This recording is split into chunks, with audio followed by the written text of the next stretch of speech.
noite oficialmente, tá? Para vocês aqui presentes eu já tinha falado, agora boa noite para o pessoal que está nos acompanhando ou na transmissão ao vivo ou através da gravação dessa palestra. E hoje a atividade que a gente tem vai ser uma palestra intitulada O Peregrino Invisível e a Fonte da Sabedoria.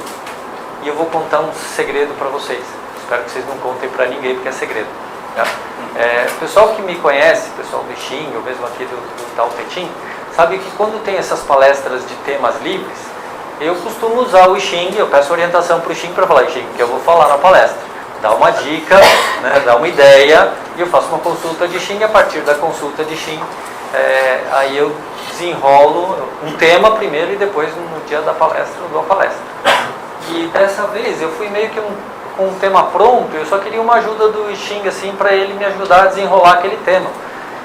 E batendo papo com ele, fazendo a consulta, ele me falou, desencana desse tema, né, muito denso, fala alguma coisa mais leve. Eu falei, uma coisa mais leve, esse daqui não vai dar certo, mas seria tão atual e tudo mais, seria desafiador, assim, mas tá bom, então eu não vou fazer isso, mas então o que é que eu vou fazer?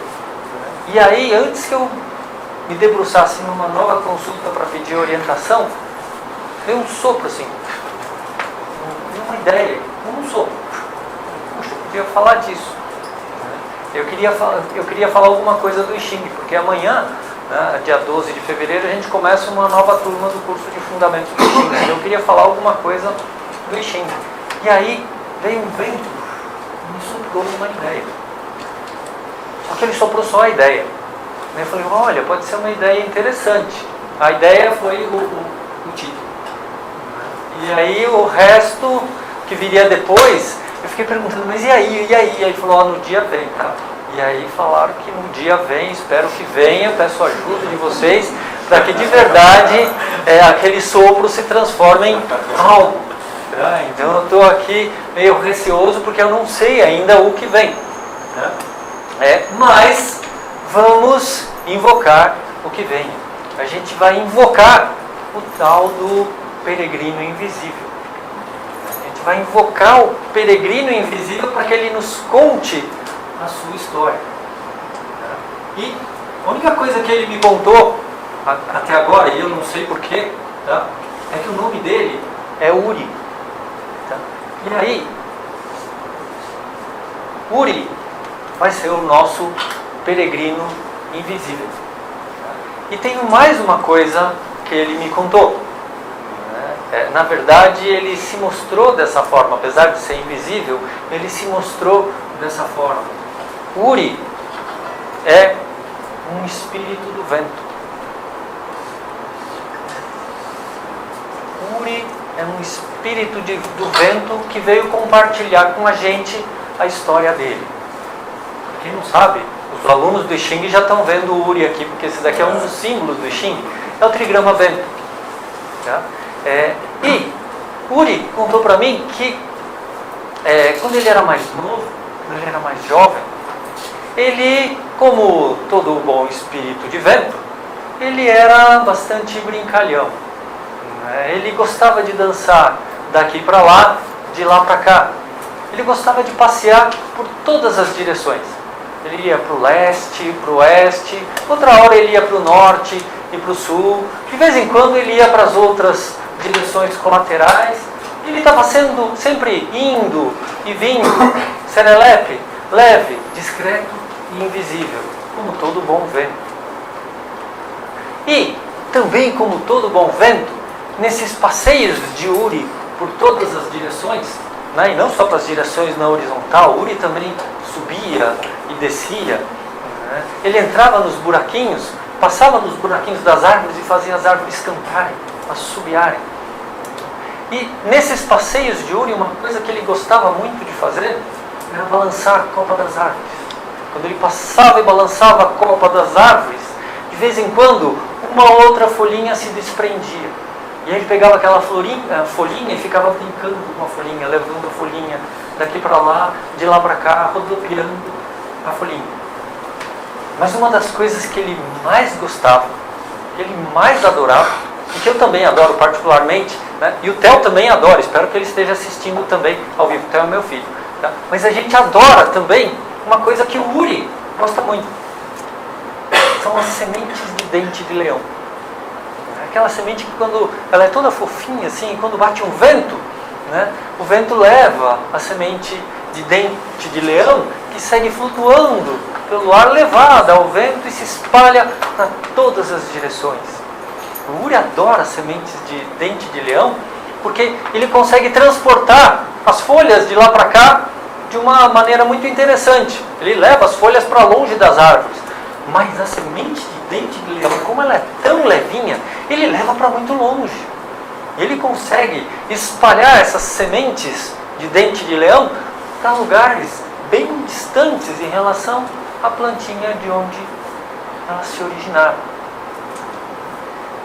E aí o Uri, ele seguia nessa vida gostosa de ir para lá e para cá, dispersando, transportando, né, as coisas para as várias direções.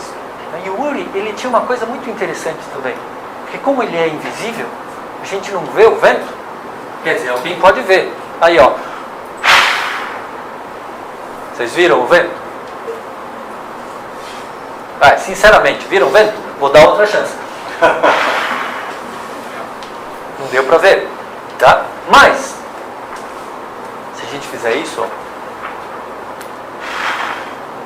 e agora, deu para ver o vento? Não deu para ver o vento. O vento não dá para ver. Dá para ver o quê? Dá para ver o movimento que ele provoca por onde ele passa. A gente não vê o vento, mas a gente consegue ver os sinais de que ele passou por aí. Mais ainda, a gente pode não ver o vento, mas se eu fizer isso, ó, esse é o convite. Faça isso. Você sente o vento, tá? E você sente o toque do vento. E você sente como o toque desse vento é suave, é aveludado, é envolvente. Esse é o nosso amigo Uri. Como todo bom vento, invisível, se movimenta suavemente de lá para cá. Suave, agradável, envolvente. Transporta e leva as coisas por todas as direções. Só que o Uri, num determinado momento, como a noite de hoje, em que não tem vento, mesmo a gente chamando o Uri, ele não veio, tá? E está quente, está abafado, e tem um pessoal que está invocando o Uri assim com o leque, né? Mas porque ele não está vindo naturalmente ainda, né? Espero que a gente venha, né? Mas num dia em que o ar estava mais parado, né, e o vento não estava tão dançarino quanto o Uri gostava, nessa parada ele começou a pensar algumas coisas. Ele começou a pensar que ele vai para lá e vem para cá, vai para as direções todas, leva coisas daqui para baixo, sobe, desce, penetra nos vários lugares. Mas ele está sempre indo para algum lugar, mas deu uma sensação de que ele, mesmo se movimentando assim, tanto, ele não ia para lugar nenhum. Ele ia para todas as direções, mas ele não tinha uma direção que ele estava seguindo. E nessa hora ele se sentiu verdadeiramente um peregrino que fluía sem direção. Como se o fluxo dele não tivesse um sentido, um algo a perseguir. Ele não perseguia nada. Ele ia e vinha ao sabor do espírito do vento. E com esses pensamentos ele começou a ficar um tanto quanto hesitante nos seus movimentos. Quando de repente algo o impelia para ir numa determinada direção, ele começava a ficar hesitante, pensando, mas será que eu preciso ir mesmo nessa direção? Aí depois algo o impelia para uma outra direção, falando, puxa vida, mas essa direção é diferente da outra. Aí eu vou para lá, e agora eu vou para cá. E qual o sentido disso tudo? E aí ele subia e ele descia, ia para lá e para cá, e ele começou a entrar numa ciranda, começou a criar um redemoinho, que fez com que ele se sentisse meio perdido. Entrou num certo conflito existencial. Vocês imaginam o espírito do vento em conflito existencial. Tá? Mas o Uri entrou nesse conflito. E o pensamento dele, quanto mais ele pensava nessa circunstância, mais aumentava o redemoinho. E mais todo aquele fluxo de lá para cá, daqui para lá, começou a não ter sentido. E aí no fluxo dele ele começou a se impelir, mas com um sentimento de uma certa insatisfação com aquela dinâmica. E num desses dias que ele estava meio down, meio devagar, meio desanimado, ele passou numa região que tinha um riachinho. Um riachinho ali embaixo. O pessoal do I Ching já sabe que isso daqui é um outro símbolo. É o símbolo do rio, é o símbolo da água, é o símbolo do riachinho que o Uri viu aqui embaixo. E aí ele começou a olhar o riachinho e algo chamou a atenção do Uri. Ele percebeu, ele começou a seguir assim o riachinho, e ele começou a perceber que no fluxo da água do riacho, a água ia para um lado, ia para o outro, de vez em quando encontrava uma pedra, batia, mas ou passava por cima, ou dava a volta, passava pelo lado. E ele seguindo a água e o fluxo do riachinho, ele ficou impressionado. Impressionado porque a água seguia sempre numa direção determinada. E todo o fluxo dela ia naquela direção. De vez em quando ela desviava, mas ela só desviava para continuar retomando, para retomar o seu curso mais à frente. E olhando assim, ele percebeu que, na verdade, aquela água sempre ia na mesma direção, porque ela sempre ia para onde? A água vai para onde sempre? Para baixo. A água sempre vai para baixo. E por essa característica de ir para baixo, ela estava sempre determinada no seu curso. Ela parecia que não tinha dúvidas.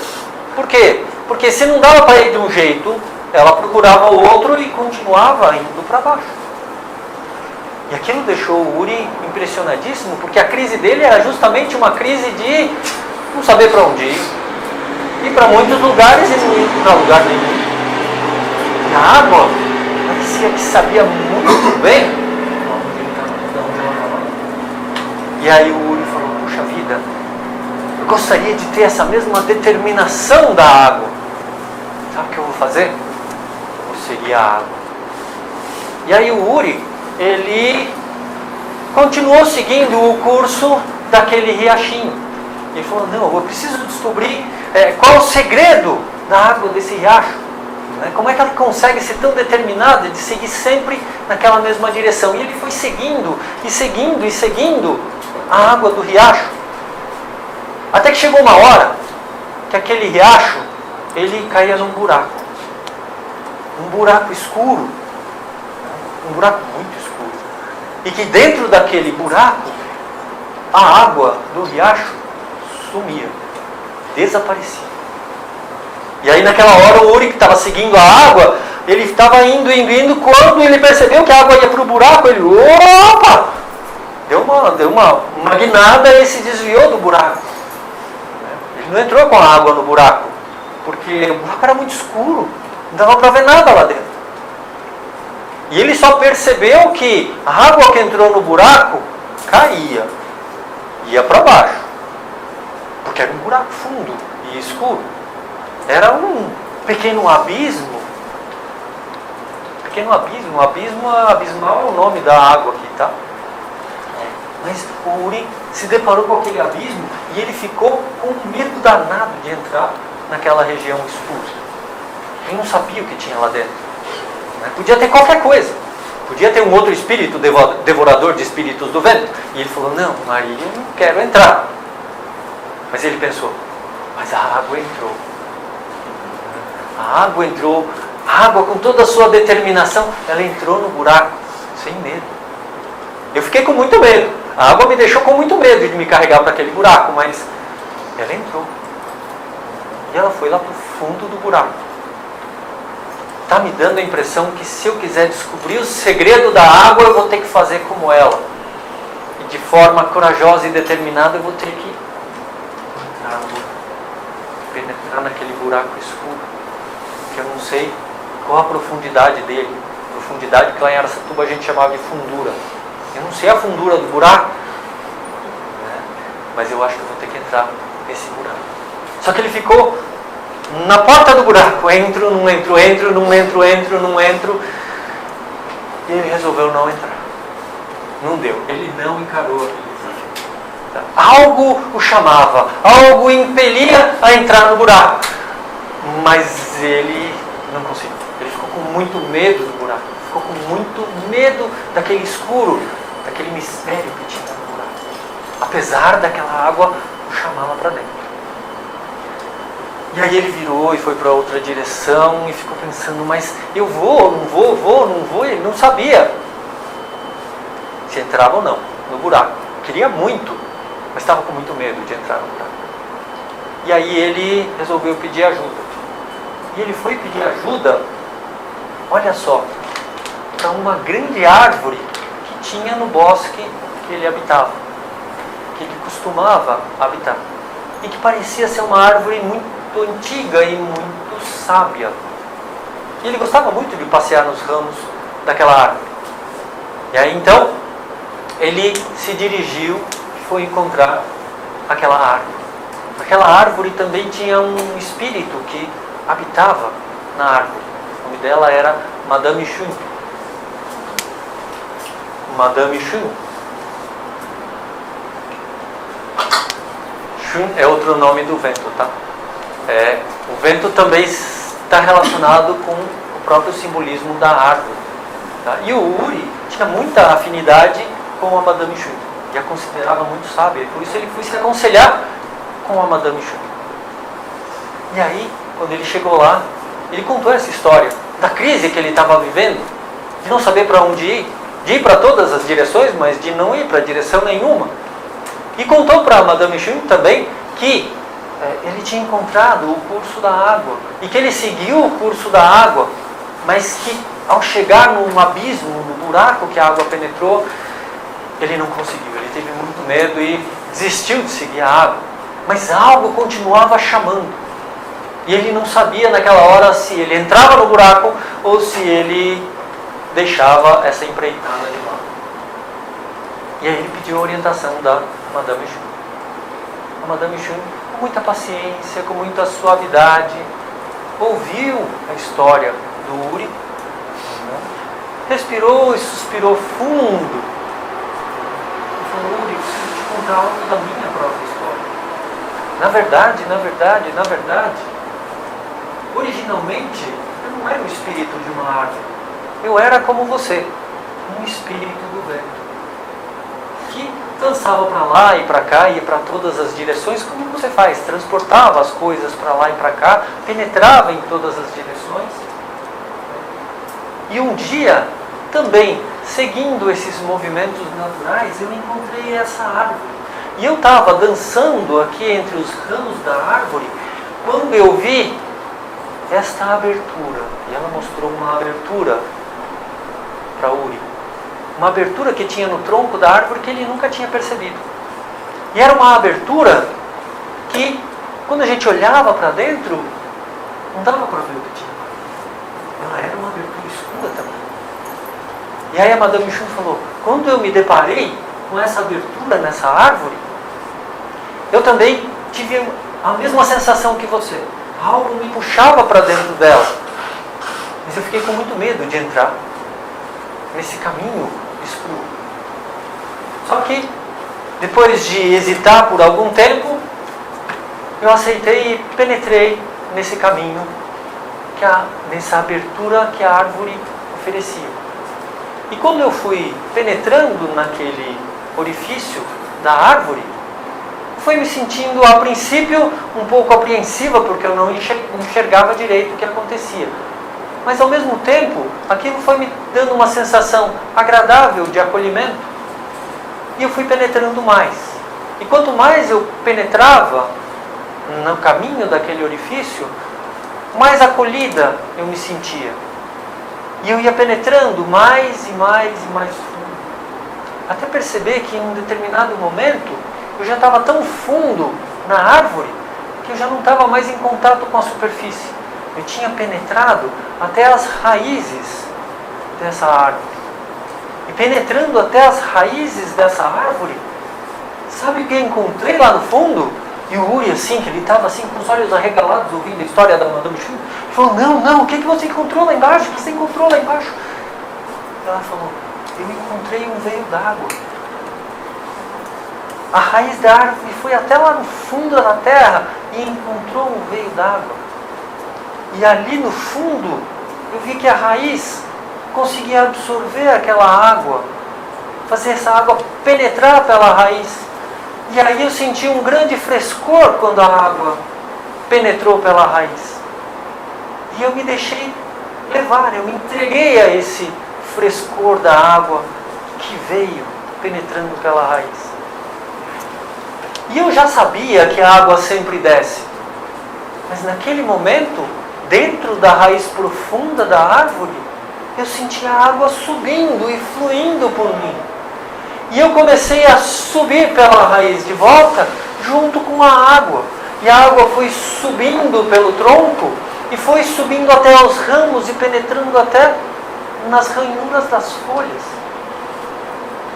E ali eu percebi que aquela árvore conseguia ajudar a água lá do fundo, que só desce, a subir até a superfície, para nutrir a vida da própria árvore e também dos vários seres que moram na árvore e que se alimentam das suas folhas, das suas flores, dos seus frutos, das suas sementes. E dessa forma, a água que vem aqui à superfície através desse fluxo que a árvore cria, ela consegue nutrir a própria vida. E ali eu descobri que essa água não é só uma fonte de vida, ela é também uma fonte de sabedoria, porque ela sempre encontra o caminho para ir para baixo, mas sozinha ela não consegue subir, e para subir ela encontra caminho se aliando a quem possa ajudá-la a subir, que nesse caso é a árvore.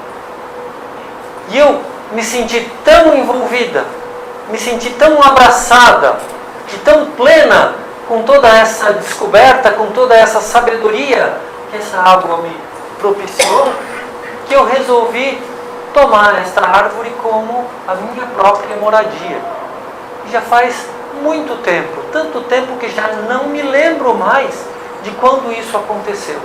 Desde então eu passei a habitar essa árvore e sigo ajudando a água a subir à superfície para nutrir a vida. E quando eu faço isso, essa água vem e nutre a minha própria sabedoria. E aí o conselho da Madame Xu pro Uri, se aquele pequeno abismo misterioso e escuro está te chamando, eu sei que você está com medo, vai com cautela, mas tenta penetrar suave e gradualmente para ver o que a água que penetra dentro dele te conta, o que ela pode te mostrar. Porque a água que eu encontrei lá no veio profundo que essa árvore bebe é uma água que me torna mais sábia a cada dia. E aí o Uri agradeceu a Madame Xu, né, e ficou mais encorajado, ficou mais animado para resgatar o seu caminho. E aí ele tomou o caminho de volta, reencontrou o riacho e foi seguindo o riacho até a região do buraco, até a região daquele pequeno abismo. E naquele momento ele falou, agora eu vou como ela falou, suave, hesitante, penetrando devagar, mas eu vou penetrar no buraco, junto com a água. E aí ele respirou fundo, suspirou fundo e penetrou no buraco, junto com a água. A primeira coisa que ele sentiu foi um grande frio na barriga, Imagina um espírito de vento sentindo frio na barriga, se nem barriga ele tem. Mas ele sentiu o frio na barriga que nem a gente sente quando a gente desce muito rápido. E aí ele desceu e no começo ele ficou apreensivo, porque ele não enxergava nada. Mas ele foi descendo junto com a água e a partir de um determinado momento, ele já não estava mais apreensivo daquela maneira e ele conseguiu fluir mais lento e mais suave. E o fluxo dele ficando mais suave, ele foi conseguindo acompanhar melhor a água. Conforme ele ia penetrando suavemente naquele buraco, o ambiente começou a ganhar uma certa clareza. Ele começou a enxergar um pouquinho melhor, já tinha se adaptado ao escuro. E ele percebeu que o buraco, que sem enxergar nada, que era tão misterioso e assustador, começava a deixar de ser tão assustador assim na medida em que ele penetrava mais e mais no fundo daquele pequeno abismo. Até que chegou um momento em que ele parou de cair. O abismo já não era mais um abismo e a água seguia fluindo, mas ela seguia fluindo quase que num pequeno plano, como se fosse uma pequena caverna subterrânea. E o Uri, sendo o espírito do vento, ele consegue se adaptar bem aos relevos e ele foi seguindo naquela caverna subterrânea, seguindo a água e sentindo o frescor daquele ambiente que já não era mais tão assustador assim. Conforme ele foi se familiarizando, ele foi se tranquilizando e voltando a ser suave. Até que ele conseguiu perceber a superfície daquela água que corria também suavizando, porque ela tinha um movimento mais intenso, mas conforme ele ia suavizando, a água também ia suavizando. Até que ele chegou numa área em que ele sentiu uma calma muito grande. Ele sentiu uma tranquilidade maior. Quando ele olhou a superfície da água já não tinha mais as ondinhas que o vento faz quando a gente assopra a superfície da água. Aquela água estava calminha, como se tivesse parado. Ela estava fluindo, mas ela estava fluindo tão calma que ela formou um pequeno espelho d'água. Espelho d'água. Espelho d'água tem outro símbolo, que é esse cara aqui, ó. Esse daqui é o lago. Um lago que mostra a água e quando ela está parada e calma, ela vira como se fosse um espelho. E a gente olha e a gente vê o nosso reflexo. Ou a gente olha e vê o reflexo do céu. Naquele caso, o Uri, olhando e contemplando aquela água calma e parada lá no fundo da caverna, o que ele viu quando ele parou em cima daquela água muito calmo e sereno, foi uma imagem. Uma imagem que ele viu no fundo daquela água plácida e serena. Imagem normalmente está relacionada com esse outro trigrama aqui, que é o fogo. E olhando nesse espelho d'água, o Uri viu uma imagem. Adivinhem qual foi a imagem que ele viu? A imagem dele próprio. A imagem do Uri. Mas ele não é invisível? Sim. Mas misteriosamente, ao contemplar aquele espelho d'água, ele percebeu a própria imagem dele. E naquele momento, ele não conseguiu fazer nada mais do que se entregar ao pulso de penetrar naquela imagem. E ele então penetrou suave, naturalmente, naquela imagem. Ele não percebia mais água, nem imagem, nem caverna, e nem nada. Conforme ele penetrava naquela imagem, o que ele conseguia contemplar cada vez mais era a imagem do seu próprio coração, que é um dos simbolismos do fogo. E penetrando nessa imagem do seu próprio coração, o Uri, que estava em busca do segredo da água, de como é que a água conseguia ser tão determinada e ir sempre na mesma direção, naquela hora em que ele conseguiu contemplar sua própria imagem e penetrar no vazio do seu coração, o que ele descobriu foi que a água só tinha aquela determinação toda de seguir sempre na mesma direção, para baixo, porque essa era a natureza dela. E naquele momento ele se iluminou. A sua consciência se iluminou. E ele percebeu que nas idas e vindas, percorrendo as várias direções, penetrando nos espaços, não reconhecendo fronteiras, levando as coisas daqui para lá, de cá para cá, brincando de dança com o dente de leão, ele se sentia tão feliz antes, porque simplesmente essa era a natureza dele, a natureza do Uri. Ele era um espírito do vento, e é isso que o vento faz. Ele se movimenta suavemente para todos os lados, para todas as direções. E ali naquele momento, ele percebeu que a água tinha ajudado a ele próprio a descobrir a sua própria natureza.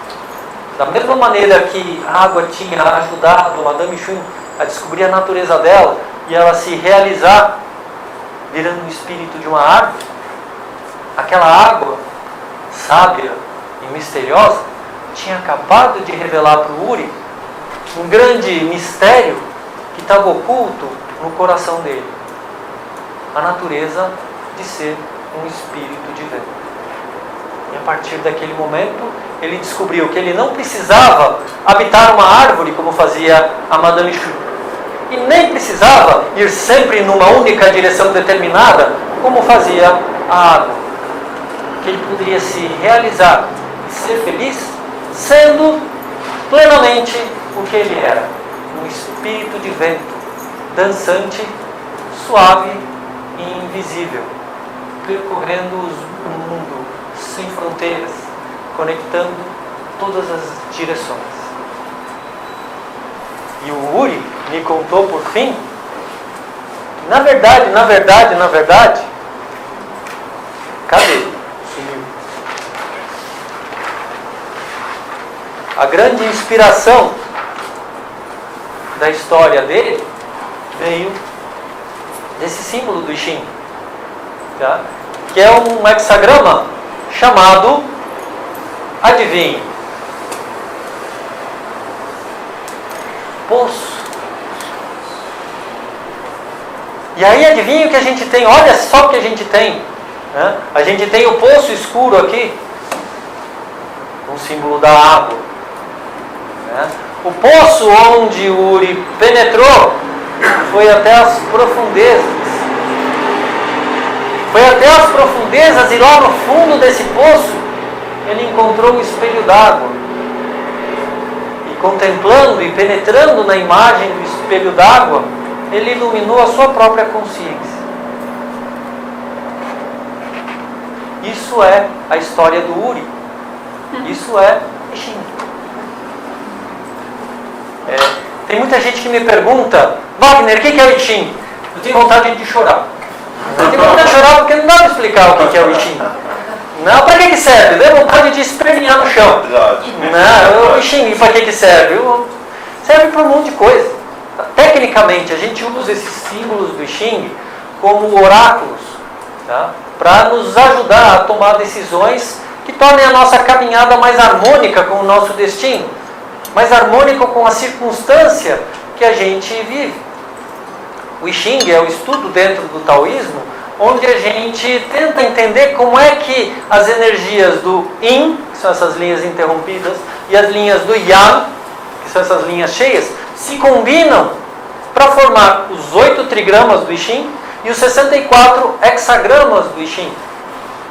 Mas não para entender só o símbolo, porque os símbolos, eles são representações da vida, do mundo, dos fenômenos. E quando a gente estuda o I Ching, a gente tem que olhar para além do símbolo, para poder fazer igual o Uri e penetrar na região da sabedoria do que esses símbolos podem nos proporcionar.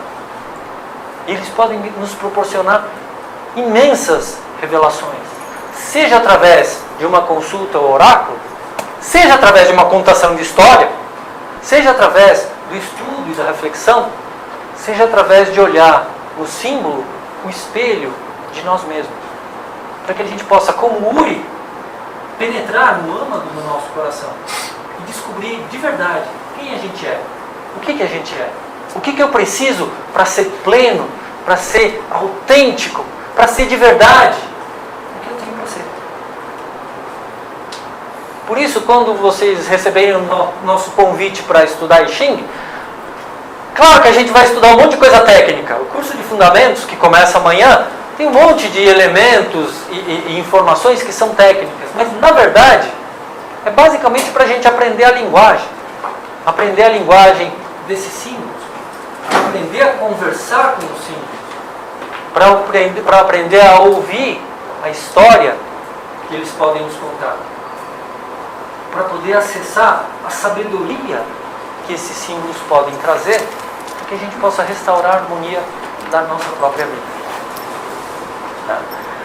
E aqui fica então o nosso convite para vocês. Se quiserem vir estudar I Ching com a gente, é extremamente divertido, é extremamente lúdico, é extremamente revelador.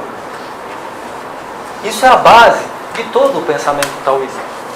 Todo o pensamento, toda a filosofia, todas as práticas, toda a teologia, tudo que existe dentro do taoísmo está fundamentado não só nesses símbolos, mas nessa forma de pensar. Está fundamentado nessa dinâmica. Quem olha para isso daqui sem saber nada, vê traços. Conforme a gente vai penetrando na região dessa sabedoria, a gente vai vendo coisas. Eu tinha um medo danado quando, na faculdade de psicologia, no último ano, a gente fazia estágio no Charcot, né, no manicômio. Eu tinha receio que a professora de psicopatologia soubesse do que eu via quando eu olhava as linhas do I Ching. Né, porque em uma outra vez ela poderia não querer deixar eu sair lá do Charcot, achando que eu estava alucinando de ver um monte de coisas e um monte de movimentos só olhando um monte de tracinho. Mas a ideia de estudar I Ching é justamente para que a gente consiga extrair desses símbolos o que eles podem nos oferecer. Aqui no caso trouxe uma história. Tá? No caso dos oráculos traz orientação, sabedoria para a nossa vida. Para quem trabalha com marketing, pode trazer um monte de ideias. Para os artistas, pode trazer um monte de inspirações. Para quem tem problema, eu sei que vocês não têm problema, mas quem tem problema, pode trazer um monte de saídas e soluções para a gente resolver os nossos problemas. Tudo bem? Então, queria agradecer a presença, a receptividade de vocês, agradecer ao Uri também por ter soprado, não só a ideia, mas ter soprado a história aqui. Eu estava tremendo, estou tremendo até agora, porque eu não sabia se ia sair, mas saiu. Tá? Agradecer a todos vocês pela participação, agradecer a todos os professores que participaram também aqui das atividades, das celebrações do Ano Novo Chinês, e que também desenrolam aqui na Sociedade Taoísta uma série de atividades, dão suas aulas, dão suas palestras, dão seus cursos, e tem um monte de coisa muito legal e muito boa acontecendo com esse espírito, não só através dos caminhos da mente, mas através dos caminhos do corpo e através dos caminhos da energia, tá? E que todos nós, todos vocês estão convidados a experimentar. Ok, então, uma vez mais, meu agradecimento a todos vocês que estão aqui presentes, o pessoal que nos acompanhou também até tarde da noite na transmissão ao vivo, ou também o pessoal que estiver assistindo a palestra gravada. Então, sem mais delongas, obrigado, gente, boa noite e até a próxima. Xinhen Pai Lan, feliz ano novo!